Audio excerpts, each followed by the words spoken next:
नमस्कार, खबरों की खबर में आपका स्वागत है। मैं हूं तृप्ति। आज मैं आपको भारत में जिहाद के फैलते पैर की वो दास्तां बताऊंगी जिसे सुनकर आपका दिमाग हिल जाएगा। अब तक कश्मीर को जिहाद का सेंटर माना जाता था, लेकिन पिछले 2-3 दिनों से ऐसी खबरें आई हैं जिससे ये साबित हो गया है कि केरल जिहाद का नया अड्डा बन गया है।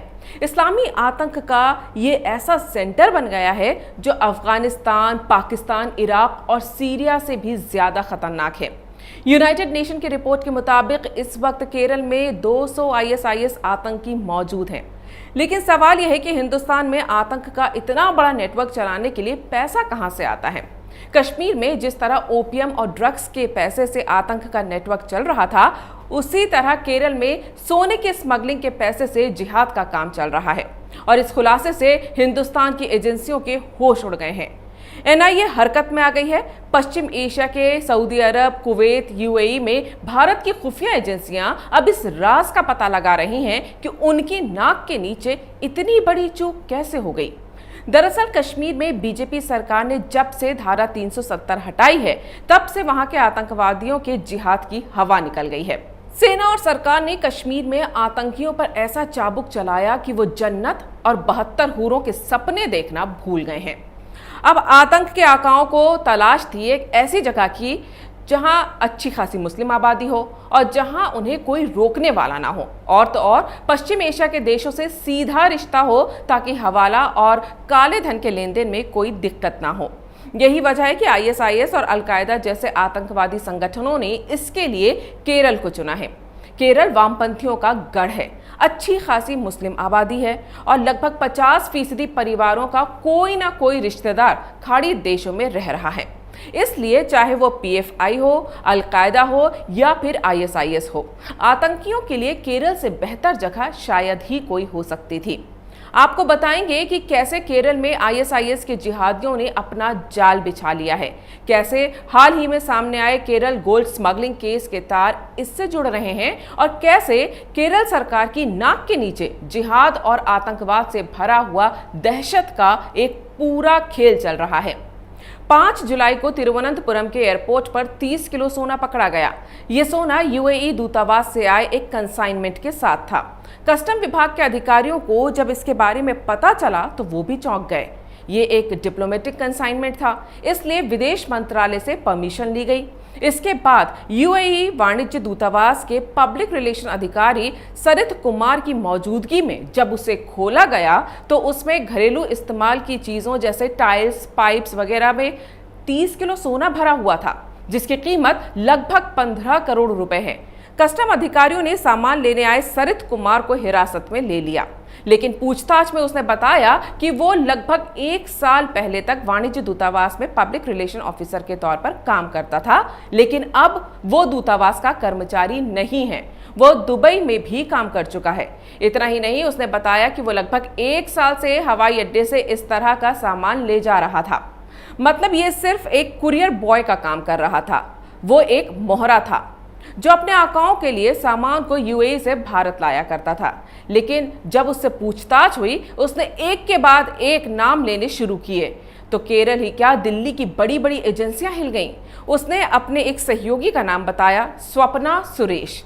ये केरल सरकार में एक आईटी विभाग में काम करती है, लेकिन इसके रिश्ते कम्युनिस्ट पार्टी के कई बड़े नेताओं के साथ थे, यहां तक कि ये मुख्यमंत्री की भी करीबी है।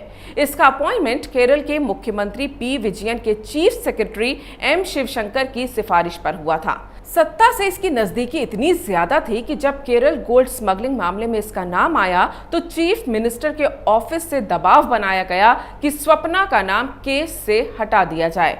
यह खुलासा किया था बीजेपी केरल के अध्यक्ष के सुरेंद्रन ने। लेकिन जब स्वप्ना सुरेश का नाम नहीं हटा तो सरकार ने अपनी साख बचाने के लिए मुख्यमंत्री के चीफ सेक्रेटरी एम शिवशंकर को सस्पेंड कर दिया। जब एनआईए ने स्वप्ना सुरेश के बारे में जानकारी जुटाई तो कई हैरान करने वाली बातें सामने आईं। स्वप्ना अबू धाबी में पैदा हुई और वहीं पली बढ़ी है। उसने अबू धाबी के एक बिजनेसमैन से पहली शादी की थी, जिससे उसकी एक बेटी है। लेकिन वो बिजनेसमैन कौन है, ये अब भी एक राज है। कहा तो ये भी जा रहा है कि स्वप्ना सुरेश ने पहली शादी के बाद ही अपना धर्म परिवर्तन कर लिया था और इस्लाम धर्म अपना लिया था। स्वप्ना सुरेश नौकरियां बदलने में माहिर थी। पहले ये अबू धाबी के एयरपोर्ट पर काम करती थी, लेकिन पहले पति से तलाक के बाद ये केरल के तिरुवनंतपुरम में आ गई। 2 साल तक इसने तिरुवनंतपुरम में एक ट्रैवल एजेंसी में काम किया। फिर 2013 में उसकी एयर इंडिया SATS में नौकरी लग गई। एयर इंडिया में उसने कथित तौर पर अपने साथ काम करने वाले कर्मचारी को झूठे यौन उत्पीड़न के मामले में फंसाने की कोशिश की। ये भी पता चला कि उसके एजुकेशन सर्टिफिकेट्स और डिग्रियां भी फर्जी हैं। 2016 में धोखाधड़ी के एक मामले में स्वप्ना का नाम सामने आया था। इस केस में क्राइम ब्रांच ने उसकी जांच शुरू की तो स्वप्ना वापस अबू धाबी चली गई। अबू धाबी में वो UAE काउंसलेट में नौकरी करने लगी। यहाँ रहते हुए उसने कई बड़े लोगों से पहचान बढ़ाई।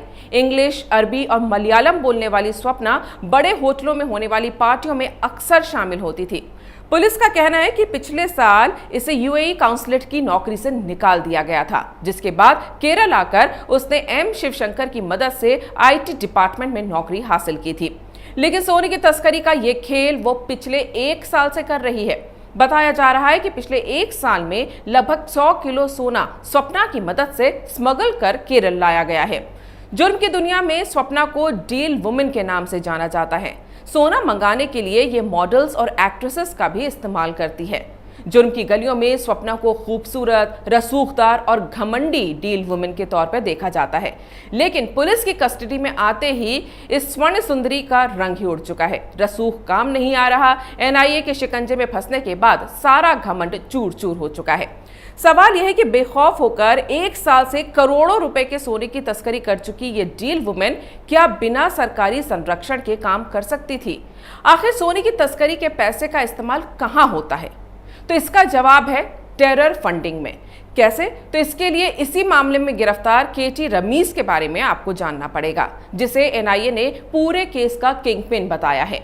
NIA ने अपनी रिपोर्ट में कहा है कि KT रमीज के तार टेरर फंडिंग से जुड़े हैं, जिसके रिश्ते देश हित के खिलाफ काम करने वाले कुछ देशद्रोहियों से हैं। वो ऐसे कई लोगों का करीबी था जो गैर कानूनी काम करने वाले खतरनाक अपराधी हैं। उसने पिछले 5 साल में UAE के अलावा कई देशों की यात्राएं की हैं। 2014 में भी तस्करी के मामले में उसके खिलाफ केस किया गया था, लेकिन जुर्माना भरने के बाद वो बाहर आ गया। 2016 में वन विभाग ने हिरण के शिकार के मामले में भी उस पर एक केस दर्ज किया था। वहीं कोच्चि हवाई अड्डे पर देश में 6 राइफलों की तस्करी के आरोप में उसके खिलाफ एक और मामला दर्ज किया गया था। तस्करी से आने वाले पैसों में से एक मोटी रकम वो देशद्रोह के लिए काम करने के लिए अपने अपराधी साथियों को देता था। केरल कई सालों से देशद्रोहियों का अड्डा बना हुआ है। एक तो वामपंथियों की वजह से ये नक्सलियों का सेफ हेवन बना हुआ था, लेकिन हाल के दिनों में जिस तरह से वहां लव जिहाद की घटनाएं बढ़ी, हिंदुओं और ईसाइयों को जबरदस्ती मुसलमान बनाए जाने की खबरें आई, उससे केरल के पुलिस और हाई कोर्ट ने भी चिंता जताना शुरू कर दिया था।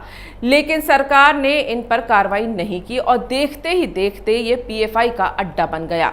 देश में शाहीन बाग के नाम पर जहां जहां हिंसा हुई उसके पीछे PFI की फंडिंग ही थी। दिल्ली में दंगे के पीछे भी PFI का हाथ बताया जा रहा है। सिर्फ यूपी में CAA विरोध के नाम पर हिंसा भड़काने के लिए PFI ने 200 करोड़ रुपए खर्च कर दिए थे। ये सारे पैसे वही केरल के नेटवर्क से आ रहे थे। ये पैसे हवाला के जरिए खाड़ी के देशों से भारत पहुंचते थे। मतलब ये कि इन जिहादियों को केरल में सरकार और प्रशासन कानूनी और राजनीतिक दोनों संरक्षण दे रहा है। यही वजह है कि राहुल गांधी वायनाड जाकर चुनाव लड़ते हैं, जहां मुसलमानों की आबादी 40% के आसपास है। जब से ये सोने की स्मगलिंग का खुलासा हुआ है, तब से विपक्षी पार्टियों को सांप सूंघ गया है। इनके मुंह पर ताला लग गया है, क्योंकि अब ये साफ होता जा रहा है कि विपक्ष फ्रीडम ऑफ एक्सप्रेशन या संविधान बचाने के नाम पर जो तमाशा करता है, उसके लिए इन्हीं चैनलों से पैसा पहुंचता है। वो तो मामला डिप्लोमेटिक कंसाइनमेंट का था, इसलिए केंद्र सरकार तक बात पहुंच गई, वरना केरल की वामपंथी सरकार इन आतंकी रैकेट को बचाने के लिए कुछ भी कर सकती थी। किसी को पता भी नहीं चलता, लेकिन आंखें बंद कर लेने से अंधेरा नहीं फैल जाता है। केरल की सरकार चलाने वाली पार्टियां यानी लेफ्ट और कांग्रेस ने चुप्पी साध ली तो यूनाइटेड नेशन ने हकीकत बता दी। 2 दिन पहले ही आतंकवाद पर यूनाइटेड नेशन की एक ताज़ा रिपोर्ट आई, जिसमें साफ साफ लिखा है कि केरल और कर्नाटक में 180 से 200 के बीच इस्लामिक स्टेट के आतंकी मौजूद हैं और अलकायदा भारतीय उपमहाद्वीप में हमले की साजिश कर रहा है। यानी यूनाइटेड नेशन भी भारत को आगाह कर रहा है कि वो केरल पर नजर रखे, जो आईएसआईएस का नया अड्डा बनता जा रहा है। ये आईएसआईएस की विचारधारा वही है। वो हिंदुस्तान को भी एक इस्लामिक मुल्क बनाने की योजना पर काम कर रहा है। कई सालों से केरल में आईएसआईएस एक्टिव है। हाल में ही श्रीलंका में चर्च पर हमला हुआ था, उसके भी तार केरल से ही जुड़े थे। ये काम भी आईएसआईएस का था। इसी साल मार्च में अफगानिस्तान में गुरुद्वारे में जो आतंकी हमला हुआ, उसमें भी आईएसआईएस का एक आतंकी केरल का था। साफ है कि केरल में आईएसआईएस ने अपने आतंकी गुर्गे बनाने शुरू कर दिए हैं, जो आने वाले दिनों में देश की सुरक्षा के लिए गंभीर खतरा बनेंगे। कहीं ऐसा ना हो कि कश्मीर के बाद अब केरल के आतंकवादी देश में हमलों को अंजाम देने लगें और एक नई मुसीबत देश के सामने खड़ी हो जाए। सवाल यह है कि क्या केरल की वामपंथी सरकार सोई हुई है, जिसे भनक तक नहीं है कि उसके प्रदेश में भारत का सबसे बड़ा आतंकी जाल बुना जा रहा है। सरकार को सबसे पहले आतंकियों की फंडिंग रोकने के लिए योजना बनाने की जरूरत है। हकीकत यह है कि काले धन, हवाला, ड्रग्स, जिस्म फरोशी और सोने की स्मगलिंग के पैसे से ही आतंक का यह नेटवर्क चलता है। आतंक को खत्म करने के लिए सबसे पहले इन्हीं को ही खत्म करना होगा।